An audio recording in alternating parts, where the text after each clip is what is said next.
Do you think systemic racism is real? Here's the thing. There's the victim card from there, right? You can say people are racist to you and then play victim, but instead you can choose to just ignore it and move on. In the 60s, there were redlining laws that said that black people couldn't take out loans to buy houses in certain areas. So only white people could take out these loans. Therefore, white people were getting houses disproportionately compared to black people. And there are downstream effects like decades later. And you could see how if the white family is allowed to buy a house, build that generational wealth, and then continue to build on top of that, then black Americans are left behind. And when people say like, hey, you can't play victim or you got to pull yourself up by the bootstraps, can you see how it's like sometimes it's outside of your control, outside of your circumstance? In that situation, yeah, if they can't even buy a house, you've definitely opened my eyes. I did not believe in systemic racism before this. So interesting. Yeah, now you've definitely. There you have it, folks. I flew out to Las Vegas and did an hour-long podcast with the Trump supporter. And I actually moved him over to a lot of our positions on things like systemic racism, on tariffs, and other key issues.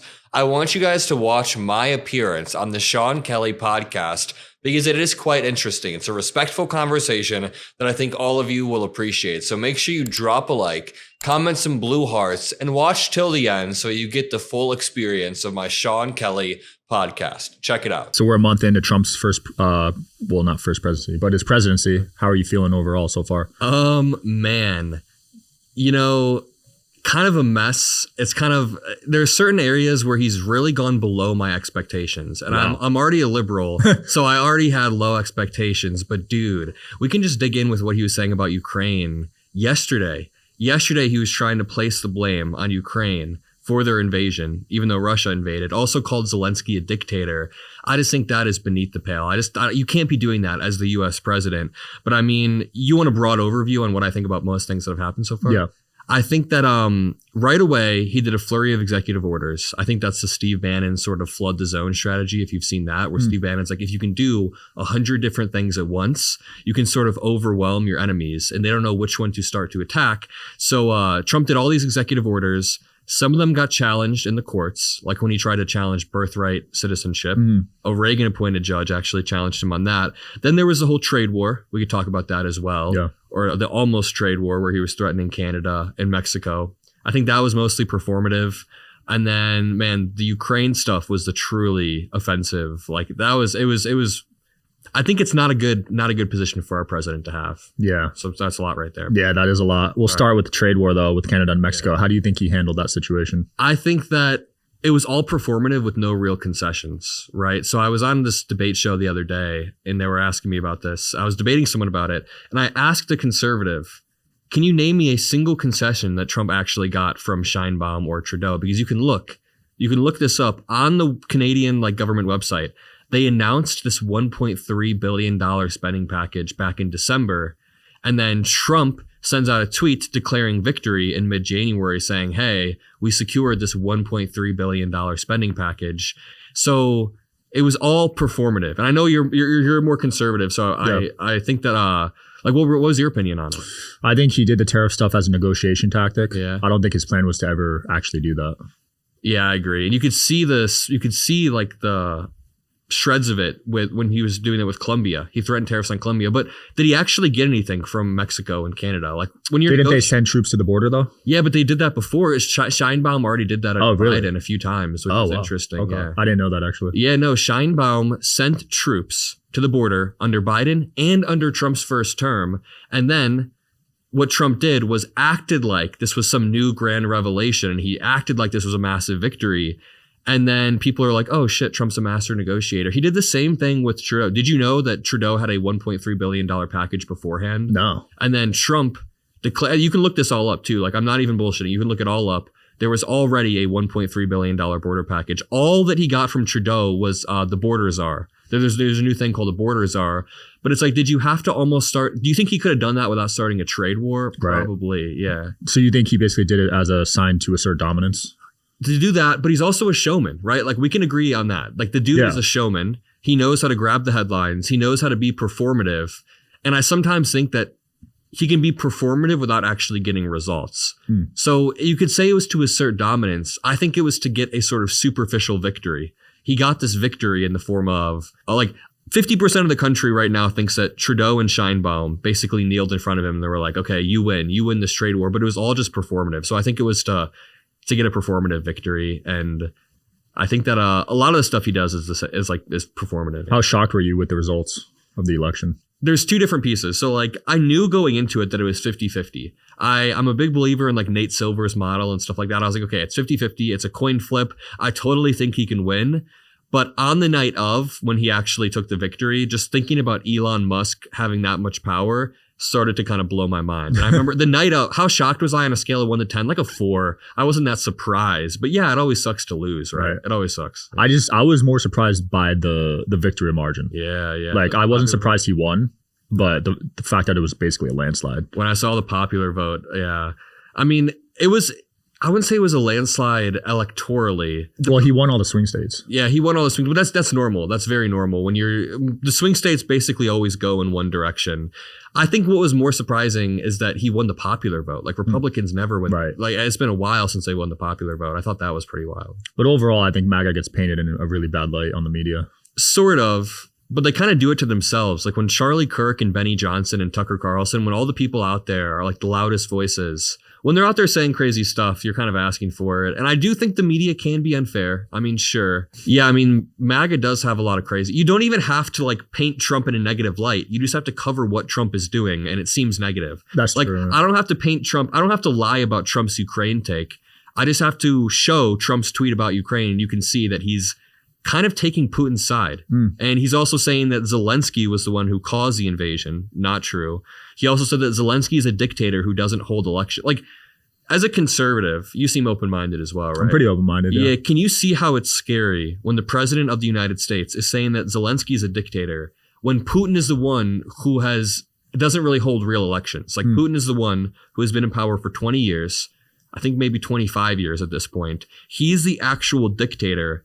I just don't know how the president can call Zelensky a dictator. Can you see how that's backwards? Yeah, I can see that. I wasn't a fan of his take. Yeah. I think, it doesn't look like he's going to end that war like he said he was going to, right? Yeah, he said within 24 hours of taking office, I'm going to end that war. And it seems like maybe he's getting a little bit frustrated because now we're exactly a month in. He hasn't ended the war in Ukraine. Prices haven't gone down, but that's to the side. I just feel like he's now siding with Putin after one phone call, which I think is weird. That is weird.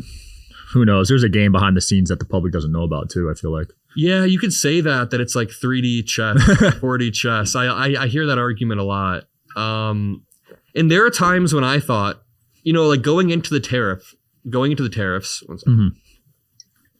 when he was threatening Canada and Mexico, there are times when I thought, like, is there an end goal here that I'm not seeing? Right. Is he negotiating with them and trying to get some massive concession or get them to fall in line? But then, like I said earlier, at the end of those negotiations with Canada and Mexico, Trump got no actual real concessions. They were all just stuff that had previously been conceded. So I don't know if there's this 3D chess. I think Trump is actually just kind of ignorant when it comes to the Ukraine situation. I think he had a phone call with Vladimir Putin. Putin changed his mind. And then, Tulsi Gabbard, his director of national intelligence, she also has the same take that like it was Biden's fault. It was Zelensky's fault that Ukraine was invaded. So she's giving him his daily briefings now. I'm sure that's not helping. And you just have to remember when he says that the invasion was Biden's fault, Ukraine got invaded in 2014 as well. Crimea got invaded in 2014, which is like, how can that be Biden's fault? Yeah, I didn't know that actually. That's good to know. Yeah, Crimea got invaded in 2014. Georgia, which is another country in Europe, got invaded in 2008.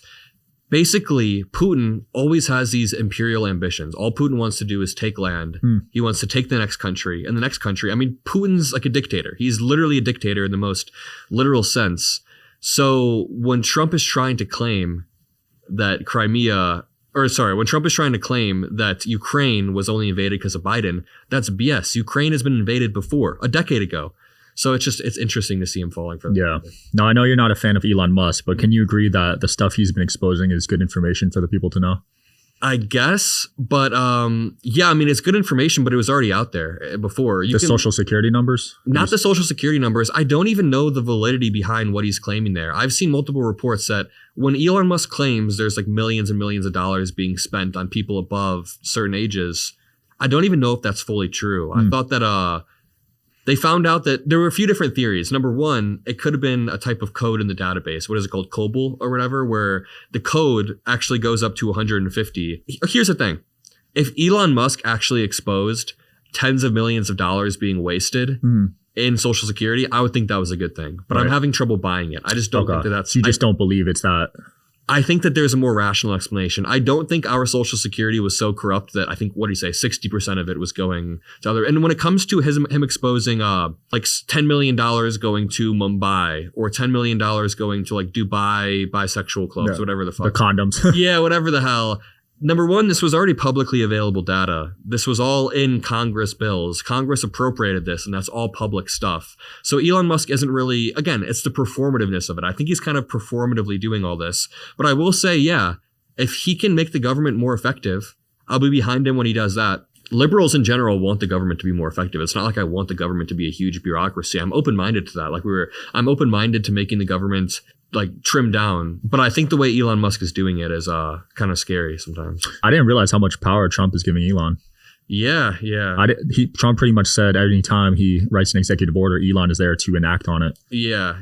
That's pretty crazy, right? It's wild, and I think that Elon Musk has too much power. Does it not scare you that Elon Musk basically bought his way into that position? Yeah, well, it scares me when any single person has that much power. You know what I mean? Just in general. Yeah, especially when they're unelected and there's no way to really hold Elon accountable. That's the thing about unelected bureaucrats. Right. It was real. Like if Elon Musk did something absolutely heinous and Trump just like looked the other way, we can't vote Elon Musk out. We can't really we can't do anything because he's rich as fuck and he could just buy his way out of any lawsuit. Not buy his way, but he could just pay the lawyers and get out of any lawsuit like that. So yeah, I mean, having someone buy their way into the most powerful position, or I guess second most powerful position in the world, is kind of scary in my opinion. Yeah. What do you think about the argument that if George Soros were doing this with the Biden administration, conservatives' heads would be exploding? Like, could you imagine for 1 second if George Soros, no, that's too on the nose. Let's just say, could you imagine for a second if before the 2020 election, Bill Gates and Joe Biden were just walking around together? Bill Gates and Joe Biden were courtside, chilling out at a Lakers game, and Bill Gates bought Facebook and then used Facebook, leveraged that to make sure that Joe Biden has propaganda in his favor. While Bill Gates was doing this, he was donating hundreds and hundreds of millions of dollars to Joe Biden. Now, do you think conservatives would be okay if after Biden wins the election, Bill Gates is in the White House helping him draft policy and enact that? It is scary. Yeah. I don't know if I'd be cool with that. I was gonna say, are you open-minded enough to ever vote blue? Yeah, I mean, I grew up in Jersey and my family was blue probably my whole childhood. Yeah. So yeah, I would do it if it made sense to me. If the candidate was right. If the candidate was right. What if it was like Mark Cuban next election versus Marjorie Taylor Greene? Yes. It's like Mark Cuban versus like a far right MAGA support. I would go Cuban. Yeah. I like Cuban. He's a cool guy. He's got some wild takes though. Yeah. I wasn't a fan of the DEI take he had. Yeah, where he was in favor of it. Yeah. I think that there's like a nuanced view. See, the thing is, you have to be open-minded on all this stuff, because when you go online, people are so black or white.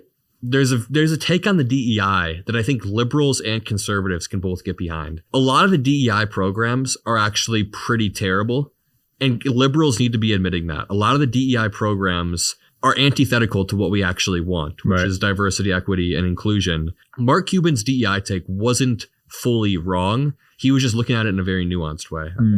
I agree. As a capitalist and as an entrepreneur, DEI never made sense to me. I guess it depends on like what's your working definition of DEI? What do you usually think it? When I think of DEI, I think of just hiring certain ethnicities to fill the job position. Here's the question. If there's a talent pool of a bunch of very highly specialized people, and you have two people, they both have the exact same qualifications. So they both had a 4.0 GPA in high school. They both have the exact same college degree. They even went to the same college, but one of them grew up in a worse family. Like they had a worse family life. They were able to accelerate their career much faster and get to the same position as the other person who had a great, really wealthy life. Do you think it's okay to hire the person who had a worse off life? Because that's a form of DEI. Oh, is it? If they came from not as rich of a background, basically? Yeah, like it's not even just diversity in race or more women in the workplace. It's a diversity in lived experiences. So you want people from all different types of backgrounds, even if it's a white dude who had a less privileged life growing up, and then a white dude who was super rich growing up. DEI would still be picking the white dude who was less privileged. I mean, would you think that's okay? No, I didn't know that. I thought it was just ethnicity. Would you think that was okay if that's a form of like DEI that?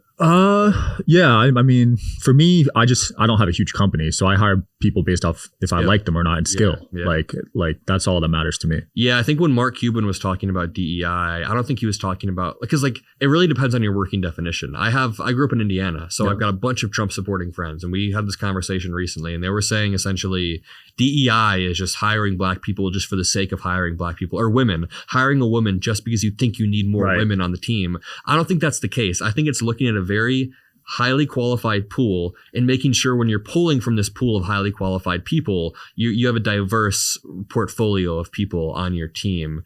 So I think having people from like lesser privileged backgrounds, more privileged backgrounds, you want a highly qualified black person. You probably want women on a team it's like you just want like some sort of diversity, but you don't want to force it in there. No. I think the liberal idea of forcing it in there is pretty... That's what pissed people off, I think. Yeah, people feel smothered by that. There's like I was trying to say this earlier, there's a middle ground to it. There's a middle ground to DEI where you're not like pushing it in people's faces or making sure that people can't get jobs because of it, but you're actually making sure you have like a really high qualified, diverse, functioning team. Yeah. Where everybody is like really super good at what they do. Would you ever vote Republican? I could. I mean, it depends.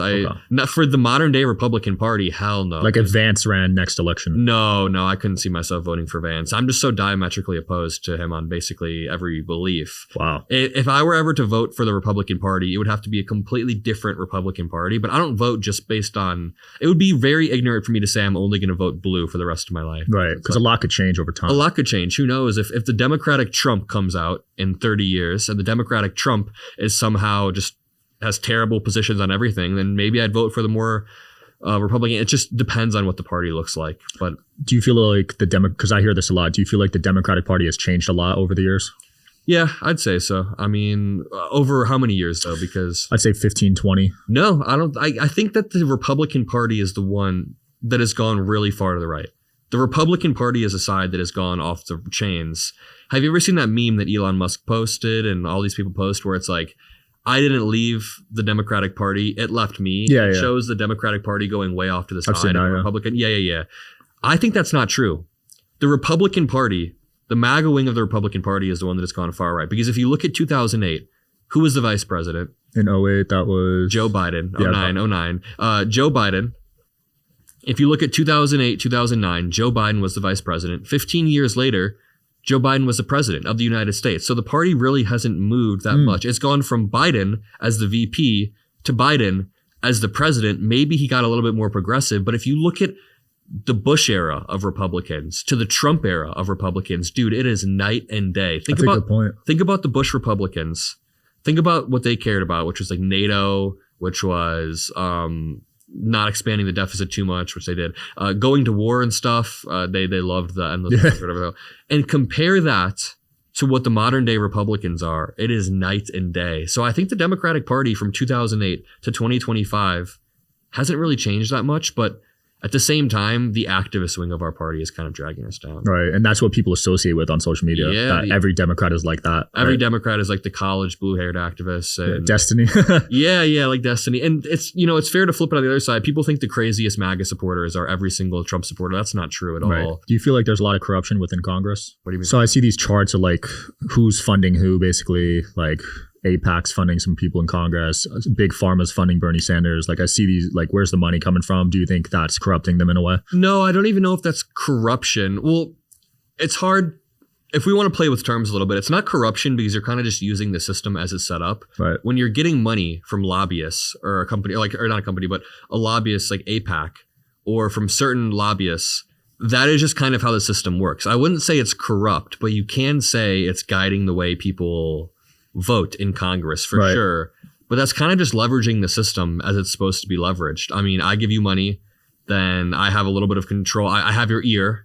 I can tell you what to believe. Is there corruption in Congress? I'm sure. Yeah. I mean, well, with the stock stuff, that's undebatable. Yeah. The stock stuff. And like even Menendez, who's a Democrat, he recently got arrested and charged, and he's Oh, corrupt really? as hell. I didn't know And that. Eric Adams, as a Democrat in New York, the mayor of New York, Eric Adams, super corrupt. Right. So there's corruption between mayors, between Congress people, but I just think that not to take it back to Trump, but the level of corruption Trump shows is kind of just next level. Yeah. I like that you call out your own party though. That's respect, man.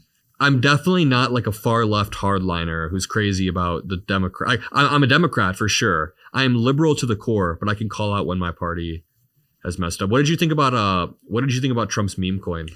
I didn't buy it. I was actually in DC when he launched it, and I met a ton of people that made money off it. Damn, I was in DC as well. Oh, you were? So, yeah. Oh, you went to the inauguration? I covered the rally the day before, Okay. but then when they moved the inauguration inside, we decided like I'm just gonna go back to the studio and do stuff in the studio. But yeah, I think the meme coin was wild. I'm in crypto, by the way. I wasn't a fan of it, Why to not? be honest. It's just a bad look, dude. When the Yeah. president launches a meme coin, like meme coins are for like degenerates, and Literally like the degens. president's launching it. It's kind of weird to me. The president launched it, but the worst part is he used the hype of his own inauguration to kind of like boost it. He did it, I think, 48 hours before the inauguration. And then Melania launches a coin. the That next was day. terrible. Dude, how That crashed Trump's coin. it crashed Trump's coin. I remember that people that had just bought in basically were freaking out because they bought in Trump's coin. But yeah, it's pretty insane that the president of the United States is openly doing degen stuff. And I just think that like I think it enriched him too. I just think that when people talk about both sides, like both sides are corrupt, you can say that the Democratic congressmen and women do stock trading like that, but that's a wholly different level of corruption than the president of the United States leveraging his inauguration to launch a meme coin. I think it's just two different sides. Well, crypto is not as regulated, Yeah. so you could get away with stuff like that. But yeah, the stock stuff blows my mind. I don't know how they're getting away with that. Where do you rank Trump, just being totally objective, out of presidents in your lifetime in terms of effectiveness? Okay, it depends on what you mean by effective. There's a few things that you could say. Has he signed a huge amount of executive orders? Yeah. But like, to what end? How effective is it to sign an executive order that gets blocked by the courts? And the thing is, Biden was way more, I know that people will disagree with this, Biden was way more effective than Donald Trump. Biden is the negotiator Trump dreams of being, and I can back that up. Biden took office, and due to his massive amount of experience in Washington, he was able to pass the Inflation Reduction Act, a massive COVID bill. He was able to pass the CHIPS and Science Act, the PACT Act. He was able to pass all of this stuff and a lot of times get Republicans to sign on. Meanwhile, Donald Trump has to do everything via executive order. If Trump was actually effective, like as effective as he claims to be, then he would be able to pass this stuff through Congress and get both sides to come together. But he has to do executive order after executive order after executive order. So to answer your question, where do I rank Trump on effectiveness? Well, in his first term, we can go off that. He ran on building the wall. It didn't really happen that much. He said he was going to lock up Hillary. Didn't really happen. Not that I would want it to. He said that he was, all he got done was his tax bill, the tax cuts that he did in 2017, the Tax Cut and Jobs Act. So I don't think he was that effective in his first term. Now, there is an argument to be made that during his second term, he's been effective because he signed like 100 executive orders. But again, Congress hasn't really passed anything. Trump doesn't really have his landmark piece of legislation. Like for Obama, it would be Obamacare, or the Affordable Care Act. Biden, probably the Inflation Reduction Act. I just don't know if Trump has been that effective at passing legislation. But Trump has reshaped the entire Republican Party in a way that no Democratic politician. Yeah, you got to give him that. There's things I can reach across and give Trump certain things. Like Trump is incredibly good on camera. And a lot of liberals won't even admit that. But when Trump goes on camera, this dude is fun to watch. He's funny. And I disagree with him on everything, of course. But this dude is like, he's fun to watch on camera. He's also a really good marketer. Like some of the slogans he comes up with, Right. some of the stuff they come up with is pretty clever. I think he's a pretty good strategist. I think there are times in politics when he outplays the Democrats or he baits the media into saying something about him. So I do think he's actually a pretty smart political strategist. But I don't know if he's effective at governing. Yeah. Is there any cabinet picks from Trump that you agree with, or do you dislike all of them? I don't dislike all of them. I think when Marco Rubio got confirmed, I didn't really have a problem. Marco Rubio seems to be like a clear-headed, normal Republican who then he opposed Trump back in 2016.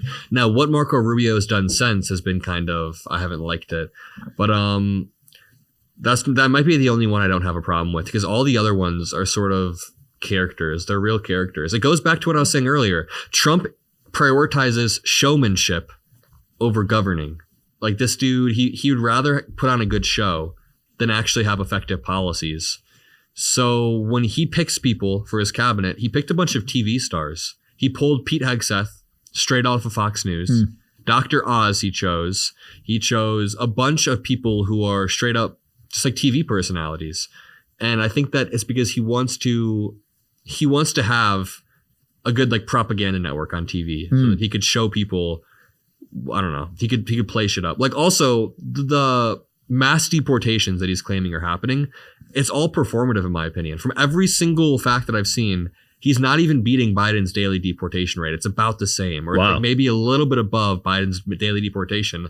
But what they do is they plaster it on all the TVs, and they have they have like Dr. Phil out there. They have all these TV personalities claiming these are crazy mass deportations. That was a major selling point for his last campaign, the deportations. Yeah. So it's just... People were scared, actually. I got a lot of friends that were really scared about that. Getting deported? Yeah. Yeah. What do you think about them? I think if they're here just, not committing crimes, making honest work, I don't see why they should be deported personally. I think that's what the average American thinks. Yeah, like that's literally the most average view. I agree. Now, here's the thing. If you commit a crime, you can get out of the country, especially if you're a repeat offender. We should kick those people out. Right. And no liberal is going to disagree with that. Like Trump is always saying stuff to the effect of liberals want to flood the country with criminals. It's like, number one, you're the one that pardoned the January 6ers. Those are a bunch of criminals who are now on the streets. But number two, liberals will say, if there's an illegal immigrant here who committed a crime, get them the hell out. But if there's someone who has a family here and they're just working, you don't have to deport them. Mass deportations seem kind of cruel, especially for a country that was built off of immigration. And again, he's not even doing the mass deportations. I keep going back to this point of like showmanship over actual results.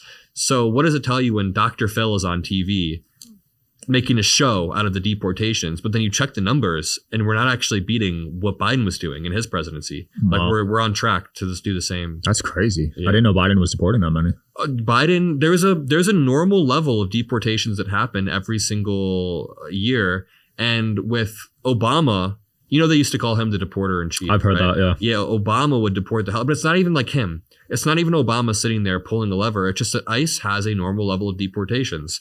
And yes, it went down after Obama, actually. In Obama's last year, it went down. And throughout the Trump presidency, it was kind of low. Trump's first term didn't beat Obama's second term. And then Biden's presidency, it was rather low at the beginning due to COVID. And then it picked back up.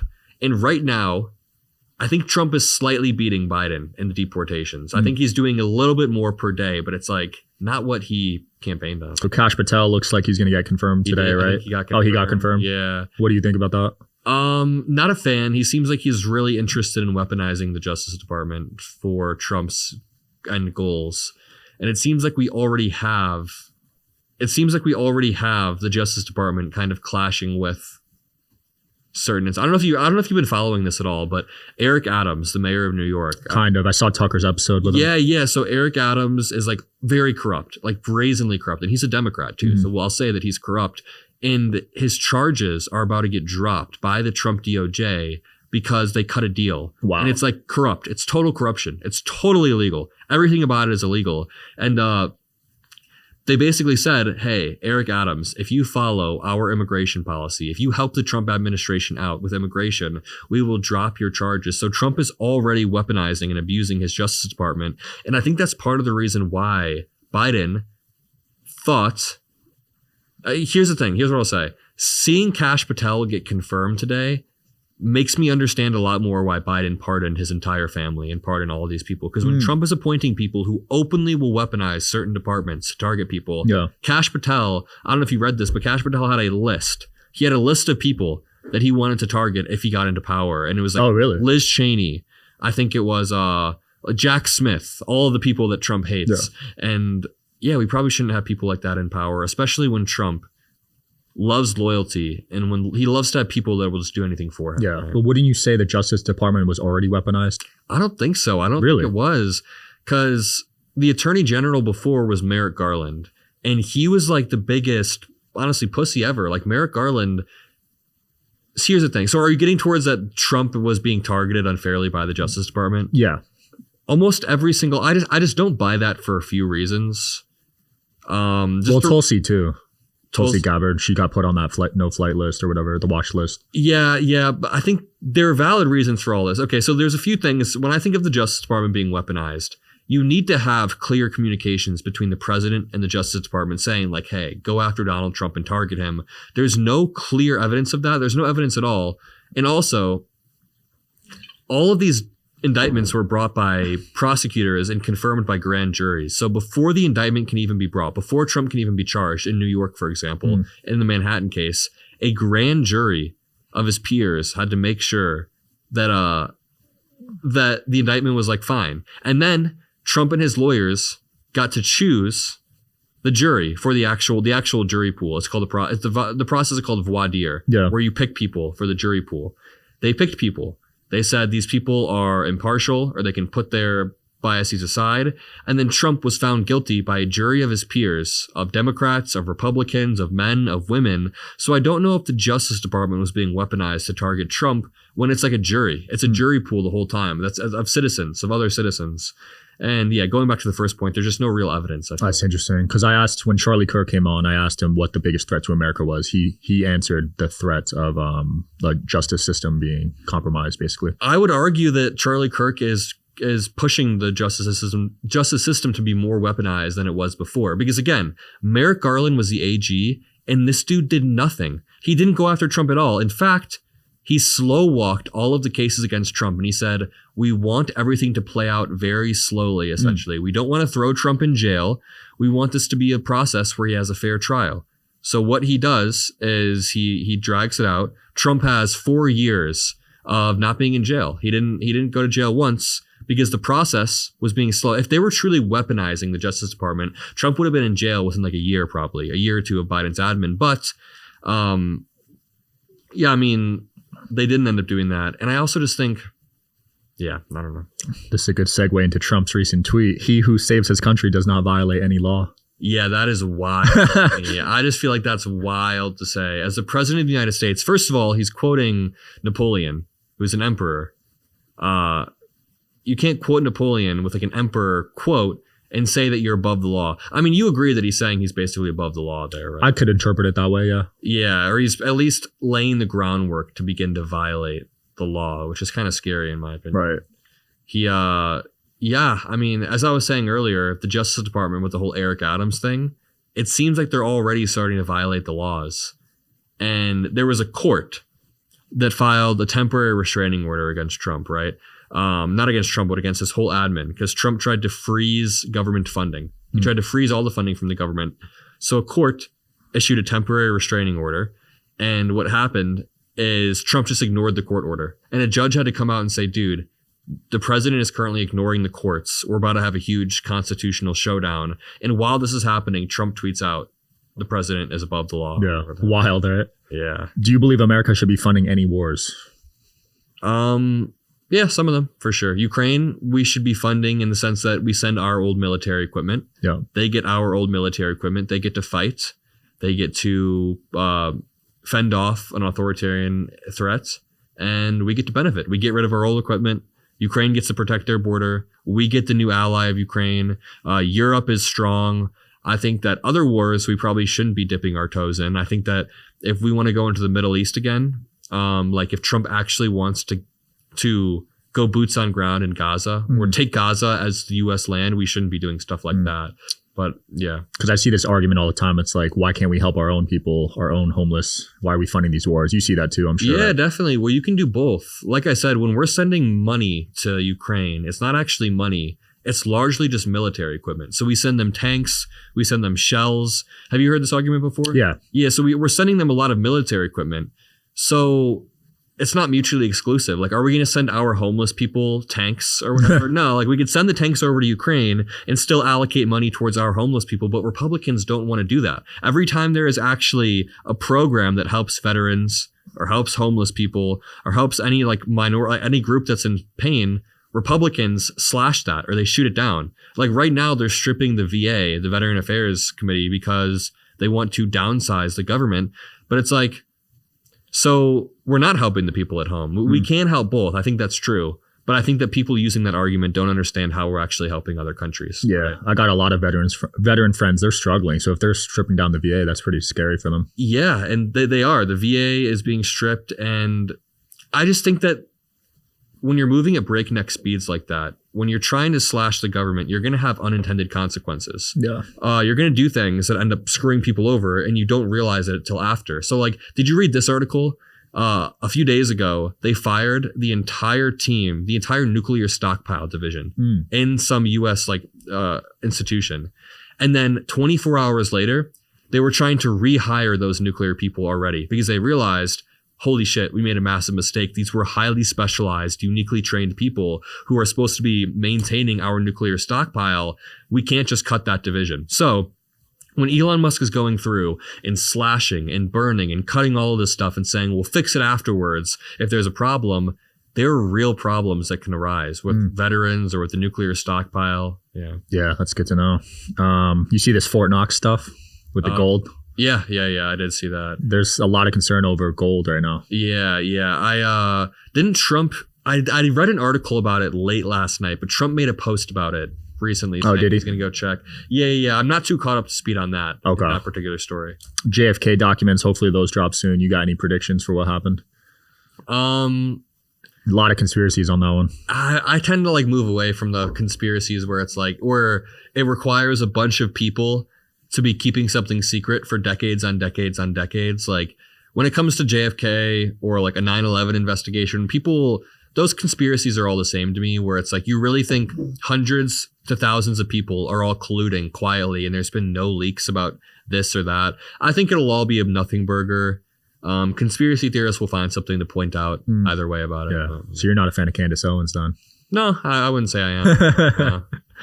She's a big conspiracy theorist. I mean, she did expose BLM, For what? I can't remember. For like money laundering, basically. Oh, yeah. You remember that one? Yeah, I do remember that one. They bought one of them bought a house. A bunch of them bought houses. Yeah, we probably shouldn't do that. But I will say, to do the lib argument and defend BLM, there's different organizations. There's this BLM parent organization, which is super corrupt. It's like the people that bought the house, and they funneled all these donations.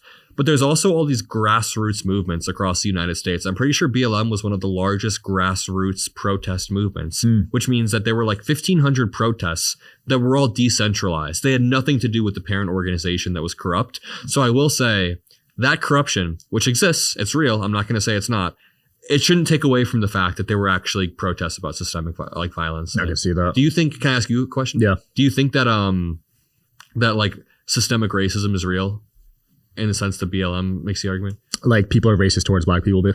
I guess the definition of systemic racism would be that, well, here's the thing, just to like back up. A lot of people think that systemic racism means that like either black people are just put down every single day, black people are pushed aside, but it's just, my definition of systemic racism is that there were racist laws on the books in the 60s, and way before that too. Okay. And there are still downstream remnants of those laws. Would you say that that's something that... Yeah, so I'm not familiar with those laws, so I can't speak on that, but I would say racism exists. People were racist to me growing up. Oh, yeah? Yeah, but I wouldn't... Here's the thing. There's the victim card from there, right? You can say people were racist to you and then play victim, but instead you can choose to just ignore it and move on. Yeah, well, I think that... So to point out some of the specific laws, in the 60s, there were redlining laws that said that black people couldn't take out loans to buy houses in certain areas. So only white people could take out these loans. Therefore, white people were getting houses disproportionately compared to black people. And there are downstream effects like decades later. This was in the 60s. Yeah. So my grandparents were alive. Okay. And you could see how if the white family is allowed to buy a house, build that generational wealth, and then continue to build on top of that, then black Americans are left behind. And when people say like, hey, you can't play victim or you got to pull yourself up by the bootstraps, can you see how it's like sometimes it's outside of your control, outside of your circumstances? In that situation, yeah, if they can't even buy a house, that sucks. I mean, yeah, or they couldn't buy a house 60 years ago and now there's downstream effects. Or can you understand how the system, the institutions can screw over black people, even if there's not personal racism involved? So I'm not even talking about a KKK member with like a hood. Do you think that do you think that the institutions can make black people's lives harder? I think so, yeah. They have the power to control where the money goes. So in a sense, they can control how many people get this amount of money, right? Yeah. That. And there's also just statistics like black and white Americans smoke weed at roughly the same rate. Like we smoke weed at roughly the same rate. But black Americans are arrested and charged at a 4 times higher rate. Wow. And it's not because of any laws on the books. There are no racist laws, but it's because at an individual level, some judges or some cops may be more inclined to pull over and arrest. Yeah, I mean, I hear that one all the time. When black people get pulled over, they're going to get arrested, yeah.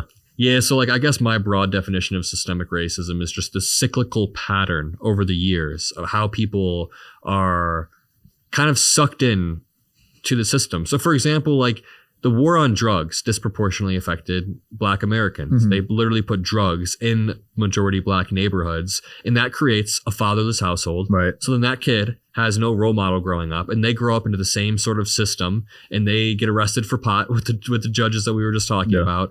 And then so you can see how the system sort of creates this cycle where it makes black people's lives harder, not based on anything they did, just based on the color of their skin. I have heard that theory where the government planted drugs in those neighborhoods. They did. So they absolutely You believe that? Oh, yeah. It's not even a theory. Like the government put crack in black people's neighborhoods. Wow. War on drugs. Was that the CIA? I don't know if it was a CIA in particular. It might have been. I think, yeah. Damn, so they really planned this out for a while. This is like a long-term plan. It's not even that. I don't even think it was planned out. It's just that black Americans have always gotten the short end of the stick. Like even have you heard the Monopoly analogy? No. Can I explain it to you real quickly? So there's an analogy. You've played Monopoly before, right? Classic. Imagine you're playing Monopoly and there's 2 separate teams. There's the A team and the B team. Now, the A team is able to, number one, spend 400 rounds building up wealth, acquiring properties, or wait, let me restart with, there's an A team and there's a B team.